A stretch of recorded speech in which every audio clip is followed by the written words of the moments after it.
is an SABC News presentation.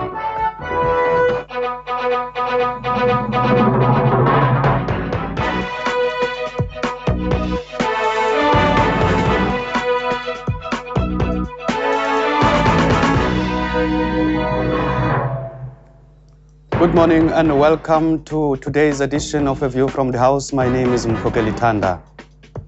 Good morning once again and welcome to A View from the House. My name is Mkhokelithanda. Yesterday was question time in the National Assembly and our focus today is question time with the Deputy President. We look at questions dealing with the government tender system and the impact of labor laws on job creation and growth. Our first question comes from the Congress of the People, Mr. Smuts Ngonyama. He wanted to know whether government intended to change the tender system.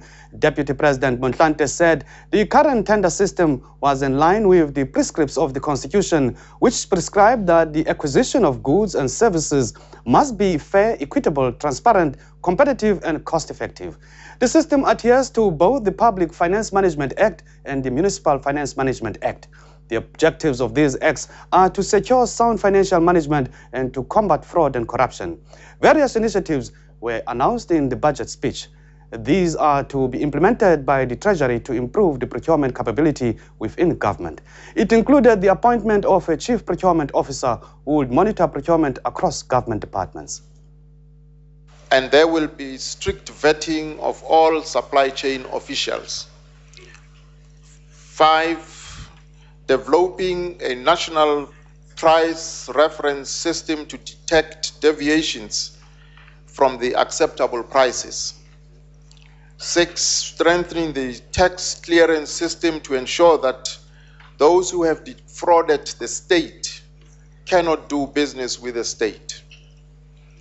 7, undertaking a joint review with the Minister of Public Works of the validity and cost effectiveness of all government property leases. And lastly, improve the ability of departments to set the specifications for tenders. The Minister of Finance will provide details regarding the implementation of these measures.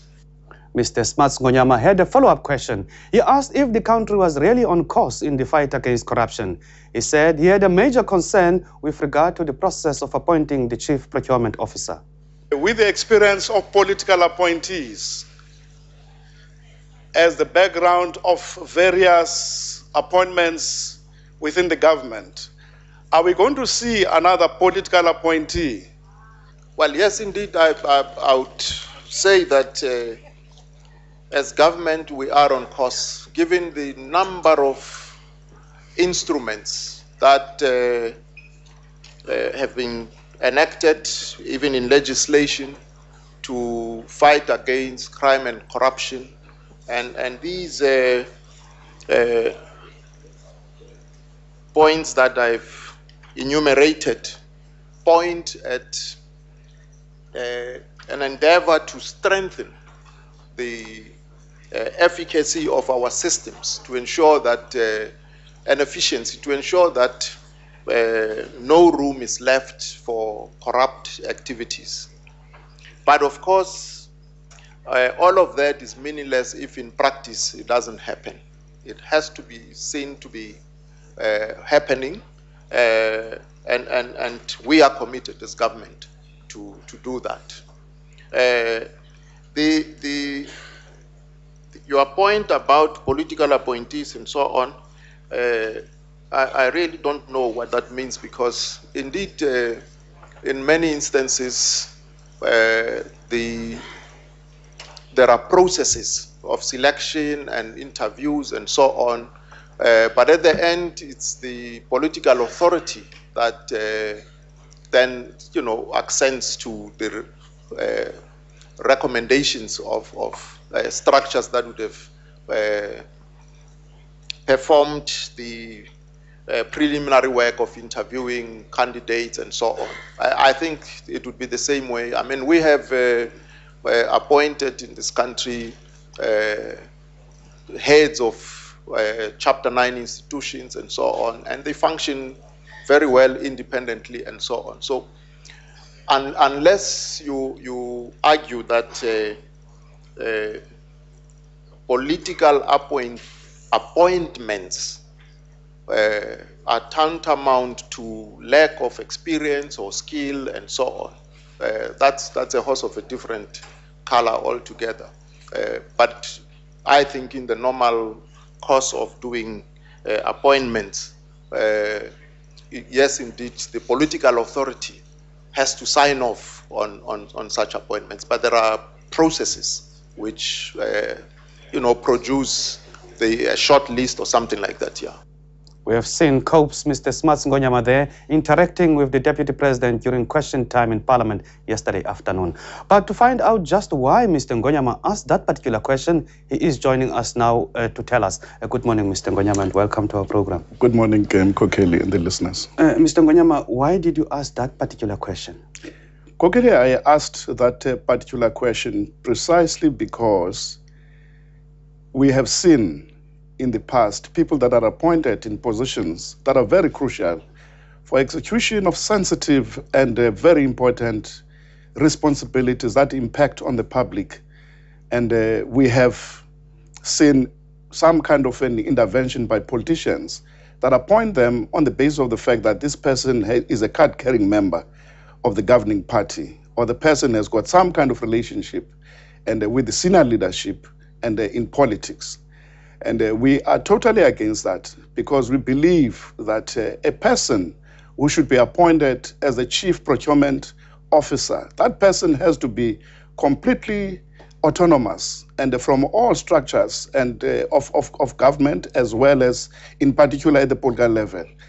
And so that's our main concern, that this person must not be interfered with by any politician, and therefore you need a professional who's appointed on the basis of competency that the person has. And so basically that was the nature of the question that we're asking. And I must say that I was not satisfied with the response of the Deputy President. But are you satisfied with the response given by the Deputy President with regard to the government tender system?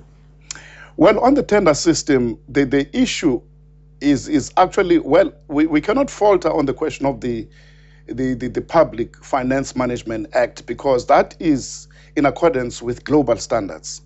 And however, it is the adherence to the Public Finance Management Act and the Municipal Finance Management Act where politicians come in and say this tender has to move in very, very quickly. And therefore officials decide, no, put aside the PFMA or MFMA, and the tender goes through, and without going through the relevant and the acts and details of the act. So that's where the problem is. And so the issue is, yes, the Deputy President is correct in saying that we have the PFMA, which is according to the world standards, but it is adherence to that. And we're worried about it because it's 25 billion. And the money that has been quoted by November, the Auditor General, and that went through this wasteful and fruitless and corruption expenditure. You expressed your concern about the appointment of the Chief Procurement Officer.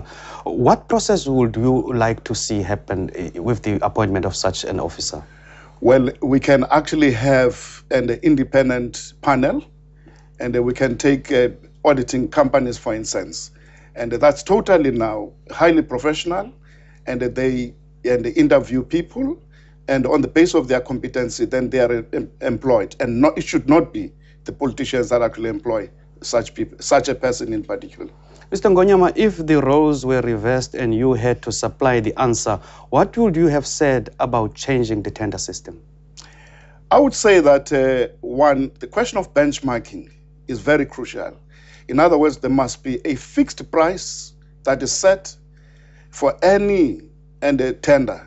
And if that price, if the tender which is awarded goes beyond the benchmark, then that must be a red light which must be investigated, that there was over invoicing. So that's one element. Number two is the question of transparency of the whole process, and make it transparent. And when we do the tendering, everybody must know about it. And from there, once the tender is awarded, the public must be informed and be given the full details of how the tender was given to the individual and the pricing of that tender. Currently, there's a lot that is done under the carpet, And if you take, for instance, the example of the public works tender, and which led to the frog marching of the former Minister of Public Works, Jeff Deutsch, and that, to me, it took the cake. Here is a very important tender of the country, and the minister comes in and he sees that this thing is completely irregular.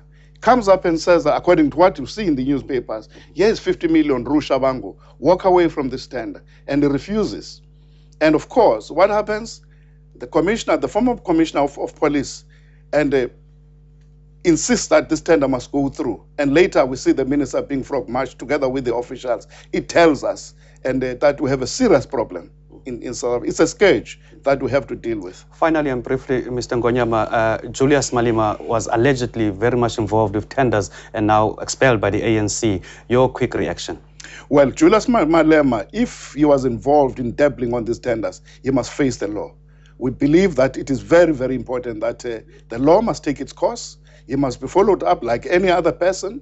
And insofar as it's expulsion by the ANC, that's a political issue of the ANC. However, when it comes to the public finances and public monies, everybody who's extorting from the public must face the music. Mr. Smas Ngonyama is Deputy President of the Congress of the People. Thank you very much for coming through, sir. After the break, the Deputy President of the Republic of South Africa responds to the question from Ms. Lindiwe Mazibuko on possible changes to labor laws. We'll be right back.